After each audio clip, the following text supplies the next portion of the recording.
Par exemple, vous voulez créer une offre, vous voulez tester une offre. On va même pas partir du principe que vous avez créé une formation, que vous avez passé du temps à enregistrer, puisque idéalement, c'est mon conseil, si vous voulez avancer rapidement dans votre business, il faut tester des offres et vous pouvez parfaitement tester des offres sans avoir créé le produit avant. C'est même ce que je vous recommande de faire. Donc, on va faire ça. On va faire un tunnel de vente. Donc, ça peut être pour une formation que vous vendez en pré-vente, ça peut être pour un service de coaching, un service d'accompagnement, même du service, voilà, du freelancing que vous pouvez proposer, où vous pouvez tout de suite créer une page de paiement et une page de remerciement et éventuellement une page de vente. Donc moi j'aime bien ce template ici, on va le sélectionner, il est vraiment très très beau. Voilà. Alors vous voyez que je dois connecter Stripe ou PayPal, donc il faut cliquer ici, je ne vais pas le faire parce que ça va prendre un petit peu de temps. J'espère que je vais pouvoir modifier la page, oui c'est le cas. Donc vous voyez, sur les pages vous pouvez absolument faire ce que vous voulez, vous pouvez modifier les champs. C'est vraiment extrêmement complet, c'est extrêmement souple, vous faites absolument tout ce que vous voulez dessus. Donc on va enregistrer la page. Si vous avez besoin de créer une page de vente, vous allez tout simplement ajouter une page de vente. Voilà. Donc par défaut, elle arrive en bas, hop, on va la mettre en haut. Vous avez la page de remerciement. Et imaginons que vous vendez une offre de coaching et vous dites, voilà, si les gens prennent mon offre de coaching, eh bien, j'aimerais leur faire une offre spéciale. Je vais leur proposer par exemple, parce qu'il faut savoir un truc, c'est que sur 100 clients, il y a 20% des clients qui sont prêts à dépenser 4 fois plus. C'est une règle au doigt mouillé, hein. Il y a un livre là-dessus qui s'appelle un livre de Perry Marshall qui est très intéressant. Et donc en fait, moi ce que je vous recommande, c'est de toujours, quand vous vendez un produit, toujours avoir des upsells, parce qu'il y a des gens qui vont dire oui, il y a des gens qui voudront aller plus loin et ça va vous permettre d'augmenter votre panier moyen. Donc je vais cliquer ici sur ajouter une page. Je vais faire upsell 1. Ici, je vais donc prendre page d'upsell, hop, et ici, j'ai ma page d'upsell. Donc évidemment, je vais la mettre après la page de paiement. Donc upsell 1, donc voilà, je sélectionne le template. Je peux le modifier. Je vais enregistrer ici. Voilà, je peux le modifier, je peux faire une vidéo, si je veux, je peux mettre du texte à la place.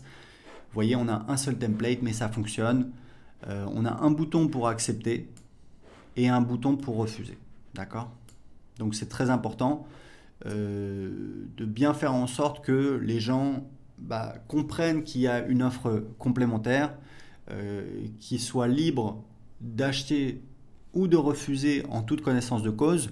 Si vous essayez entre guillemets de tromper les gens en ayant, là vous voyez même à la limite le bouton n'est pas, en fait il faut vraiment que ce soit clair dans votre message et sur le bouton, parce que si c'est pas le cas, tout simplement les gens vont demander des remboursements, les gens vont pas être contents, vous pouvez avoir des chargebacks, c'est-à-dire que les gens font opposition et vous avez des frais au niveau de votre processeur de paiement. Donc voilà, c'est pas forcément une bonne idée sur le long terme. Il faut vraiment être très clair et transparent par rapport à vos clients. C'est comme ça que vous allez gagner sur le long terme. Donc vous pouvez très bien mettre une upsell ici. Ici, dernière chose pour les pages de paiement, c'est très important. On a ce système dans System.io, donc je suis vraiment extrêmement fier parce que je peux vous dire c'est juste génial. Comme je vous disais, si vous vendez une formation, un produit digital, en fait vous n'avez pas besoin de créer de produit dans System.io. Vous avez besoin de créer un site privé parce que c'est là où on a le contenu. Mais pour donner accès, quand vous faites une vente, on a ce système de ressources. Donc les ressources, qu'est-ce que c'est? Ce sont en fait, comme ça l'indique, des ressources auxquelles le client aura accès après l'achat. Et pourquoi c'est génial? Parce que vous avez plusieurs types de ressources. Donc ça peut être un produit physique, donc ça va déclencher une commande dans votre admin si vous vendez un produit physique. Mais si vous vendez une formation ou un pack de formation, vous donnez accès à votre formation. Alors là, j'ai pas encore de formation, mais je pourrais choisir le nom de la formation si j'en avais. Et puis, on a le fait d'ajouter un tag.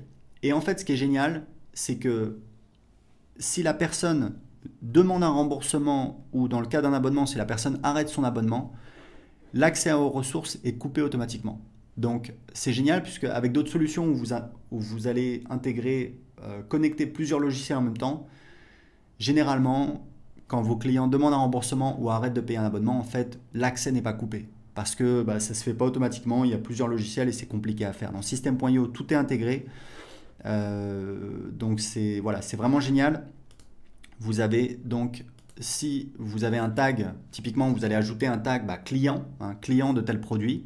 Si la personne demande un remboursement, hop, ce tag va être supprimé du contact. D'accord? On aura toujours l'historique dans sa fiche contact, les paiements, les abonnements, les emails ouverts, etc. Mais dans le futur, cette personne n'aura plus de tag et l'accès à la formation sera supprimé. Donc ça, c'est vraiment génial. Donc ici, vous avez donc page de vente, page de paiement, page d'upsell. Vous pouvez rajouter autant d'upsell et de downsell que vous voulez. Comme je vous indiquais, les downsell, c'est en fait un type. Donc on va mettre downsell 1.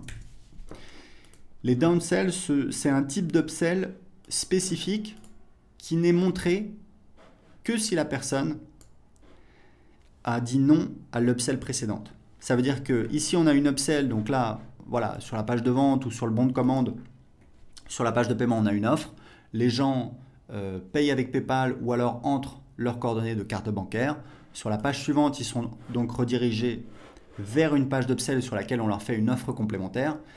Et si on a une downsell ici, ne verront la downsell que les gens qui ont dit non à l'étape précédente. C'est-à-dire que les gens qui disent oui, ils vont passer directement, ils vont sauter la downsell, ils vont passer directement à l'étape suivante. Donc ça peut être une autre upsell, on peut rajouter une upsell, ou alors ça peut être directement la page de remerciement. L'avantage de la downsell, c'est que c'est vraiment une offre spécifique pour les gens qui ont dit non.